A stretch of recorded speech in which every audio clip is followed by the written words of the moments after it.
మాల్దీవులు చైనాని నమ్ముకుని భారత్తో గొడవ పెట్టుకుని అప్పుని నష్టపోయింది, ఆర్థికంగా నష్టపోయింది, పర్యాటకంగా నష్టపోయింది, వ్యాపారపరంగా నష్టపోయింది. మళ్ళీ మాల్దీవుల అధ్యక్షుడు మొయిజ్జు మొన్న నరేంద్ర మోడీని కలిసి ఆ పైన హామీ తీసుకున్నారు వ్యాపారాలకు సంబంధించి. అయితే మోడీ ఒప్పుకున్నా టూరిస్టులు అయితే ఒప్పుకోవట్లేదు, పెద్దగా మాల్దీవులకు పోవట్లేదు.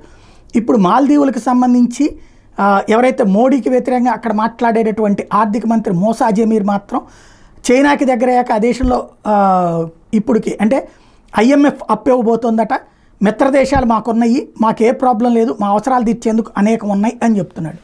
అంటే అర్థం ఏంటి? చైనా నడిపిస్తుంది, IMF అప్పిస్తుంది అన్నటువంటి. అంతేగాని మాల్దీవులు పారిశ్రామిక ఎదుగుతుంది, ప్రపంచానికి ఆర్థికంగా సహకరిస్తుంది అన్నటువంటిది కాదు.